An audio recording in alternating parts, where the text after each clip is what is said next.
The Grand Assembly Chamber of the Galactic Council had been built to intimidate. Suspended in the hollow center of a moon-sized station, the chamber was a cathedral of power, rows upon rows of floating platforms arranged in concentric circles around a central speaking dais of black crystal. Each platform held a delegation of a star-faring empire, the silver-robed Vereen hierarchy, the towering insectoid Croth Dominion, the crystalline mines of the Thorn Combine, and dozens more ancient civilizations whose histories stretched back tens of thousands of cycles. And then there was humanity. The human delegation occupied one of the smallest platforms near the outermost ring, a placement that was technically equal under council law, but in practice spoke volumes. Their embassy marker was modest, their uniforms plain, their fleet insignia unremarkable. No towering honor guard, no shimmering displays of wealth, no genetic caste crests or psionic heralds. Just 5 humans in dark formal attire, standing with the quiet restraint of a species far too young to belong in a room like this. Councillor Zyreth of the Vereen rose first, his elongated body wrapped in reflective ceremonial silk. His voice carried through the chamber with carefully polished contempt. "Let the record show," he said, "that the Terran Union has once again requested expanded defense privileges within the Perseus Corridor. A remarkable proposal, considering humanity possesses neither the territorial legacy, nor the strategic standing, nor the civilizational maturity to justify such influence." Ripples of amusement spread across the chamber. Some delegates clicked their mandibles in laughter. Others flashed bioluminescent patterns of ridicule. Ambassador Elias Vance of Earth remained standing, expression unreadable. Zyreth continued. In but 3 centuries, they rose from combustion engines to primitive star drives, and now demand to be treated as peers of empires that forged this galaxy, while their kind was still discovering agriculture. That drew stronger laughter. The Croth representative slammed one chitinous limb onto his platform. Humans are prolific, aggressive, and spectacularly undisciplined. Their governments change every few years. Their alliances shift with emotion. Their media broadcasts internal disputes to their entire species. And they ask us to entrust them with military jurisdiction. Perhaps, another delegate muttered loudly enough for translation systems to carry it, they wish to defend themselves from their own politicians. The chamber erupted. Even some neutral powers allowed themselves faint amusement. Humanity had become a curiosity in the council, too successful to ignore, too new to respect. Their merchants were everywhere, their colonies multiplied with alarming speed, and their diplomats never seemed properly intimidated. That confidence irritated the elder races more than open weakness would have. When the laughter finally subsided, Speaker-Moderator Tal Saran turned toward the human platform. The ancient Thorn's crystal body glimmered with cool refracted light. "Ambassador Vance, you may answer the objections." Vance stepped forward, hands clasped behind his back. "Humanity understands the Council's concerns," he said evenly. "But the Perseus Corridor borders unstable regions.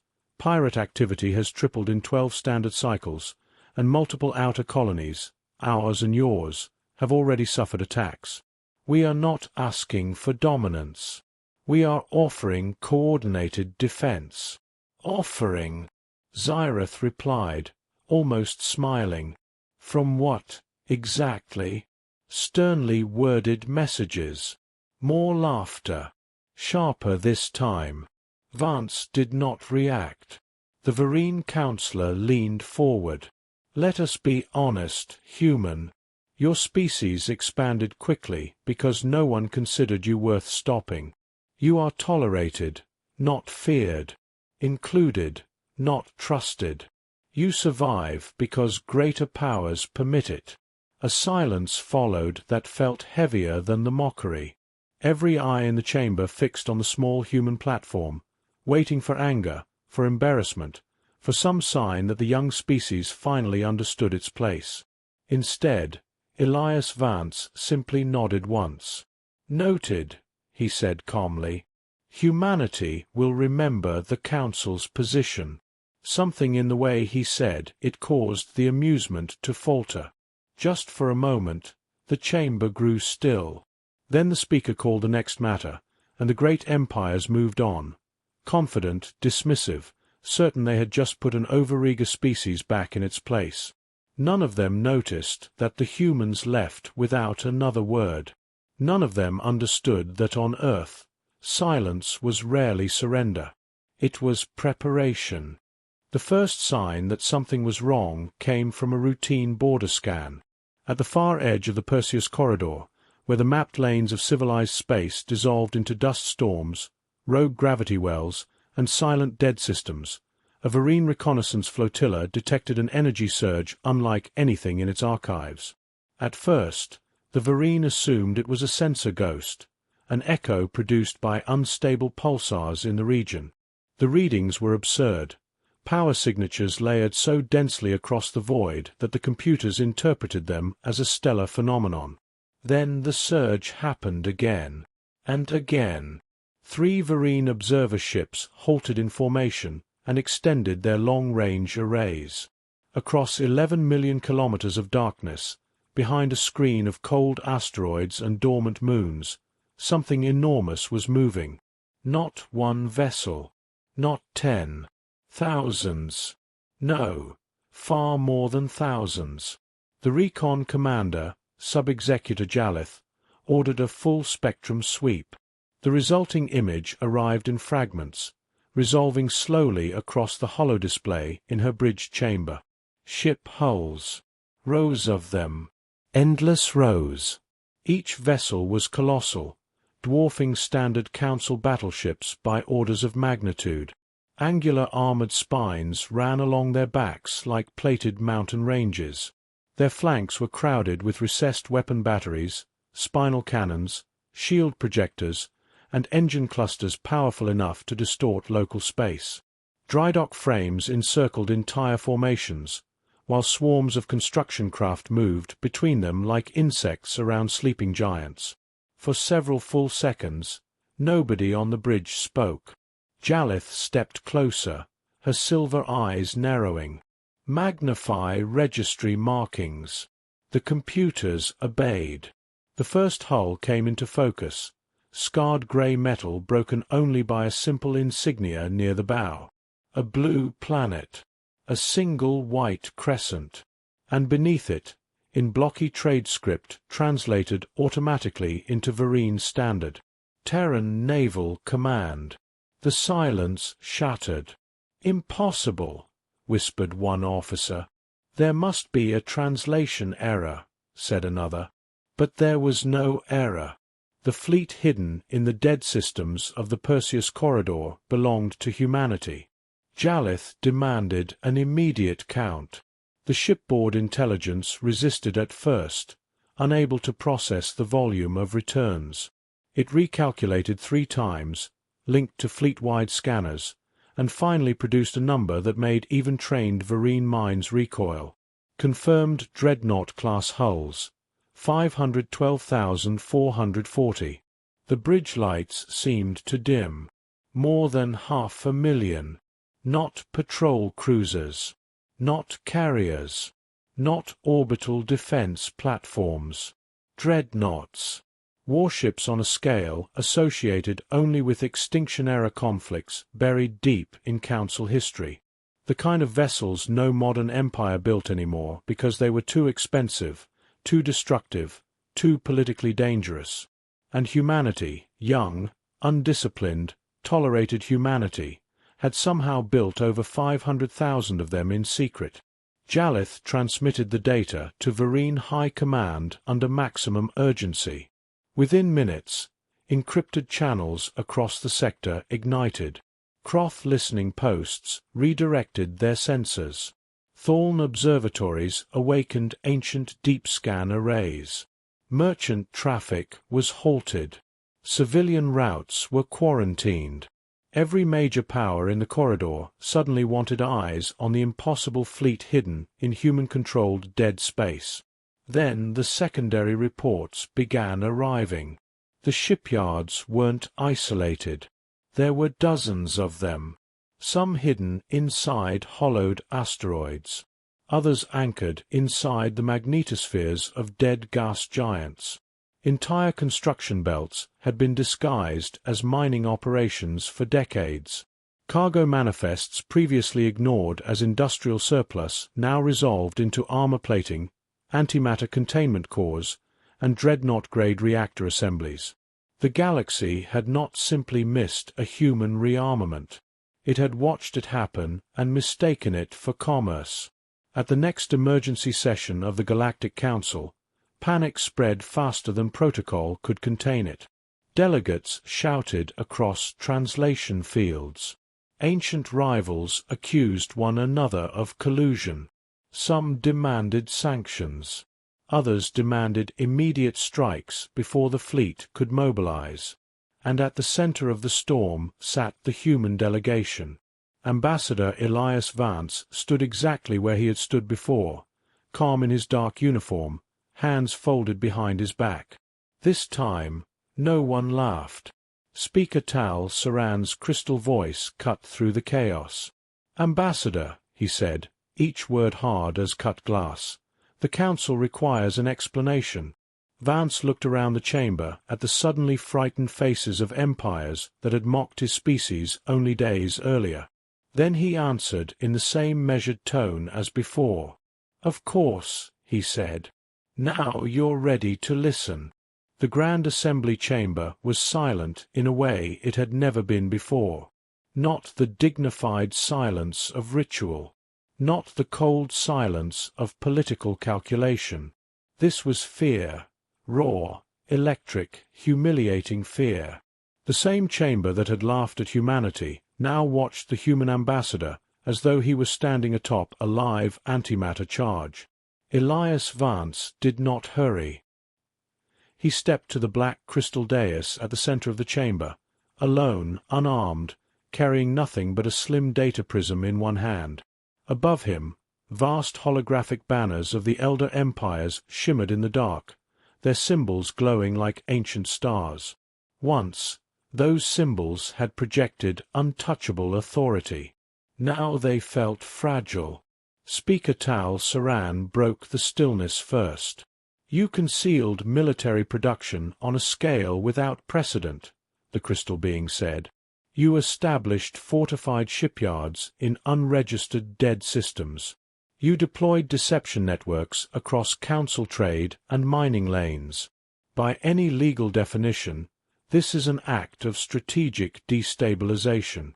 Murmurs of agreement followed, though they lacked conviction. Vance inclined his head slightly. Yes. That single word struck the chamber harder than denial ever could. Croth War Marshal Vortek slammed a claw into his platform. "Then you admit hostile intent?" "No," Vance replied. "I admit preparation."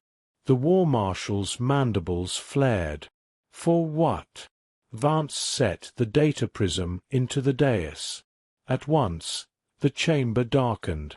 A star map unfolded above the delegates, first the familiar spiral of the Milky Way, then the outer halo, then the empty black beyond.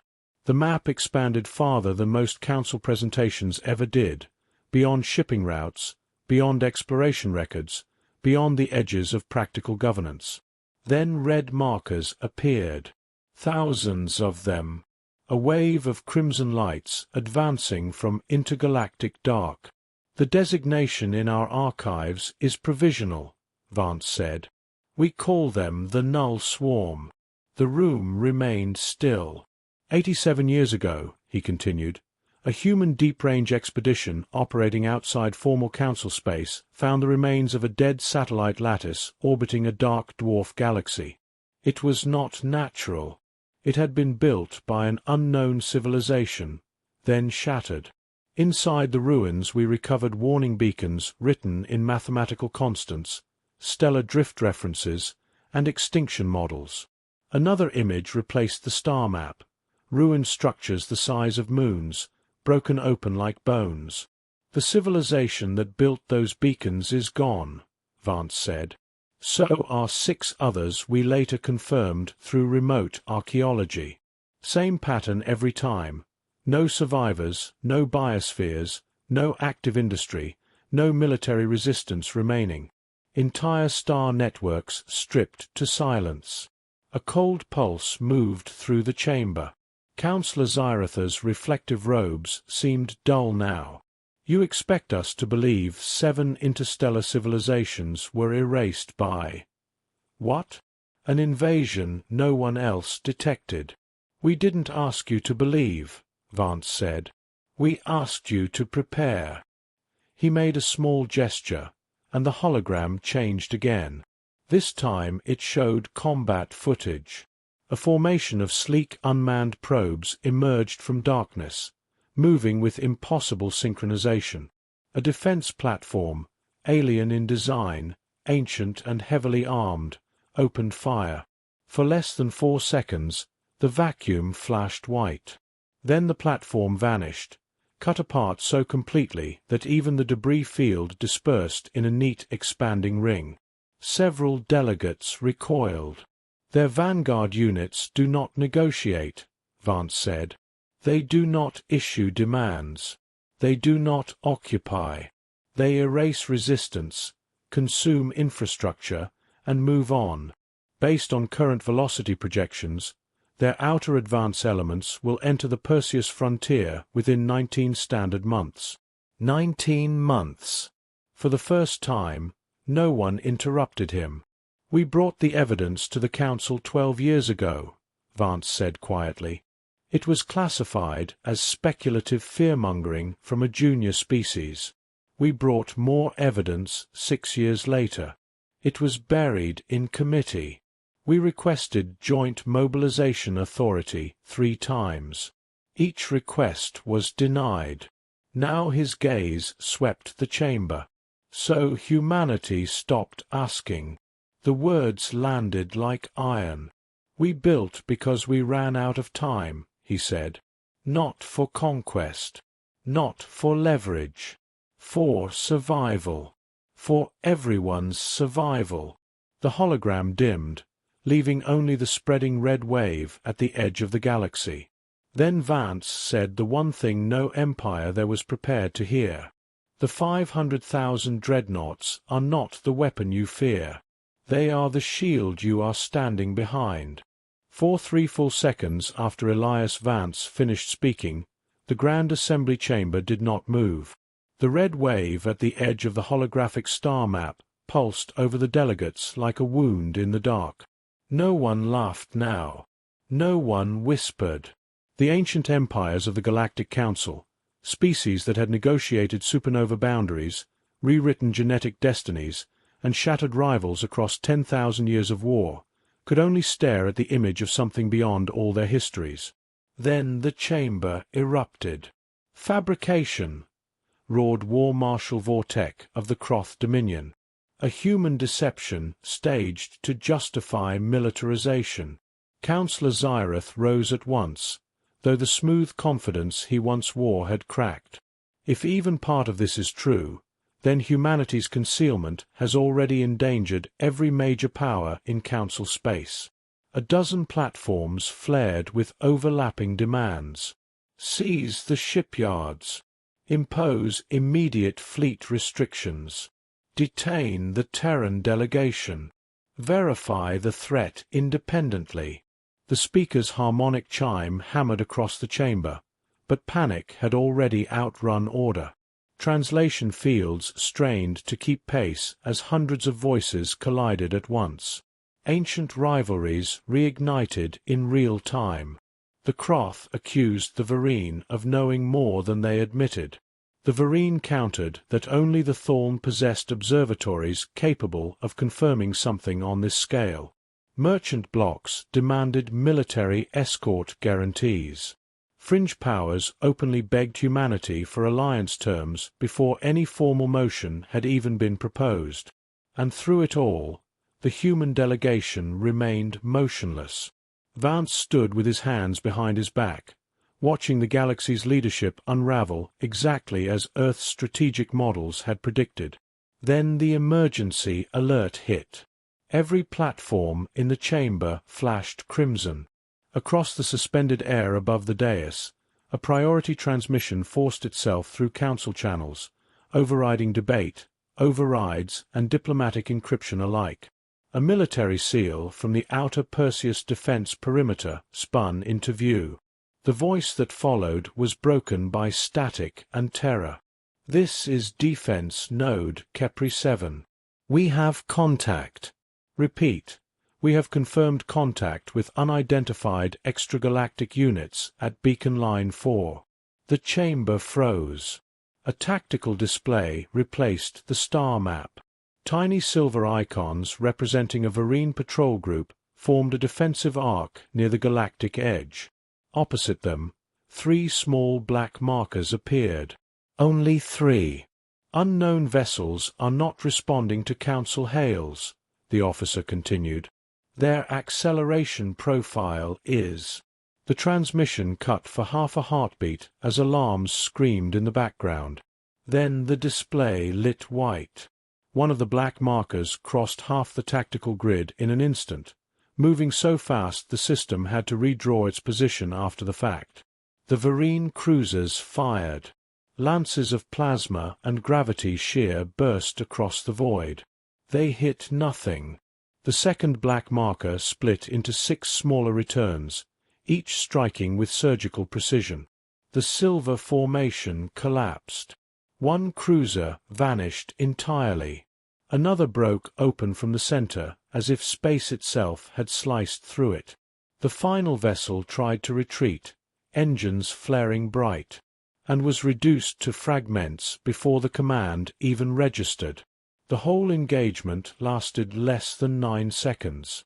No one in the chamber breathed. A final burst of static came through the channel. Behind it, something metallic screamed. "Defense node compromised," the voice said. "They're inside the perimeter. We repeat, there."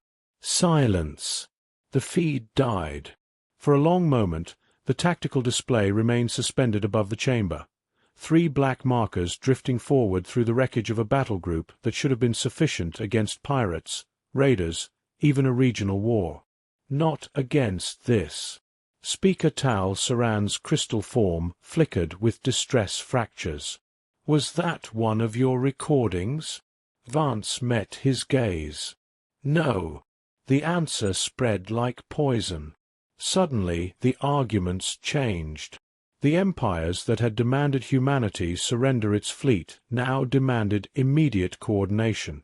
Delegates who had spoken of sanctions began shouting for access to human battle doctrine, shield matrices, command relays.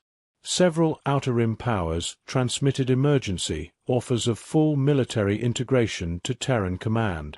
Others, too proud to beg, cloaked their desperation in procedural language so thin it convinced no one.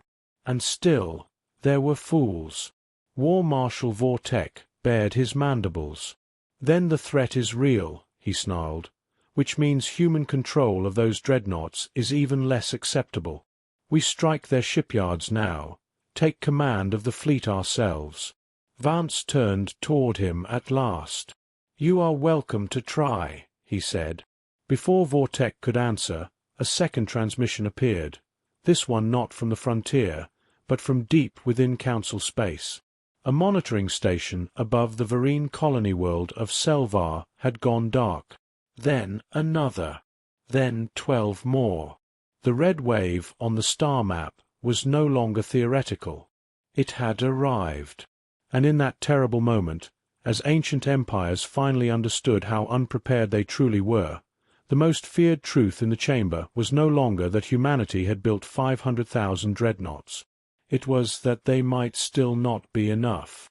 The first full mobilization order in human history began with a sentence, so simple the Galactic Council almost missed its meaning.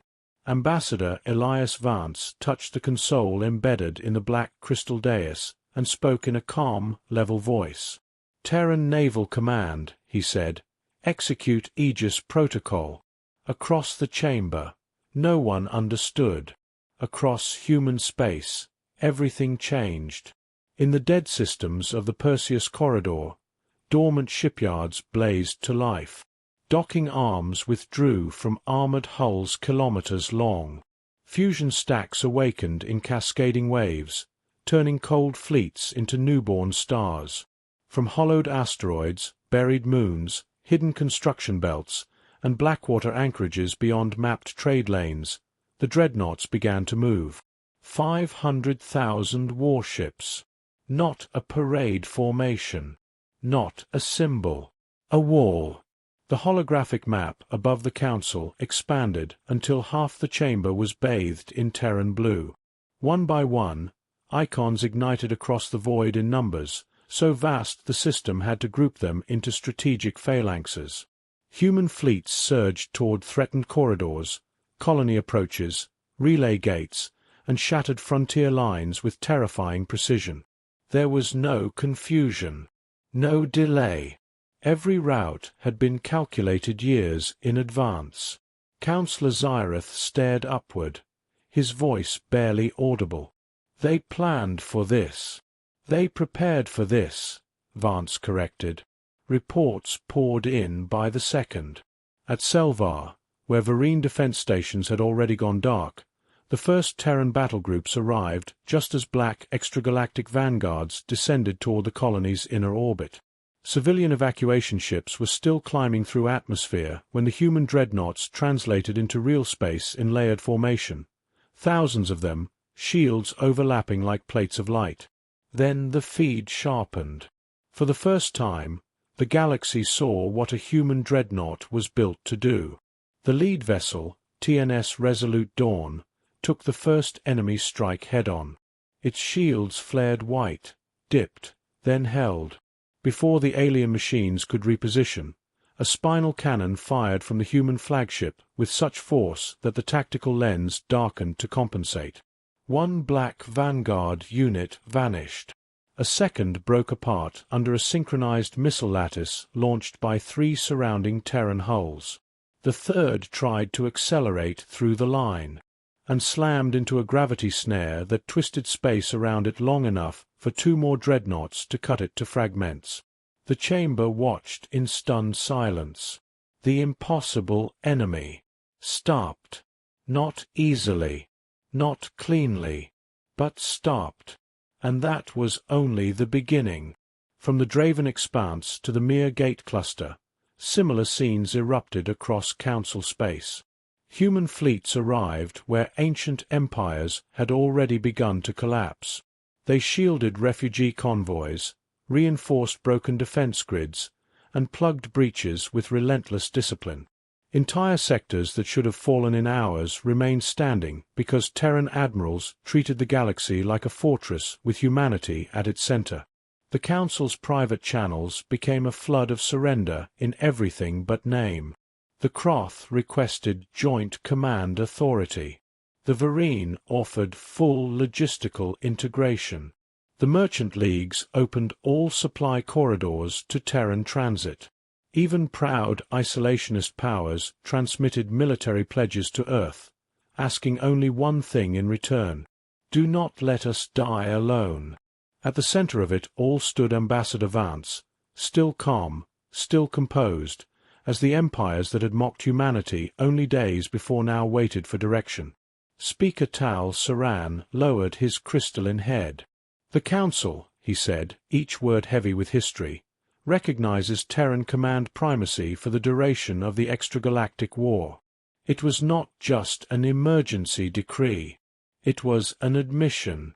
Humanity stepped to the central dais of the galaxy not because it had demanded power, but because it had earned necessity. Vance looked out across the chamber, at the frightened, humbled, suddenly mortal faces of civilizations that had once called his species immature. Then he gave the order that would echo into legend. Inform all fleets, he said. No world is abandoned. No corridor is surrendered. We hold the line. And so the species once tolerated at the edge of the Council became the shield of the Milky Way. On that day, Alien empires did not follow humanity because they were conquered. They followed because when the darkness finally came, humans were the only ones ready to stand in front of it.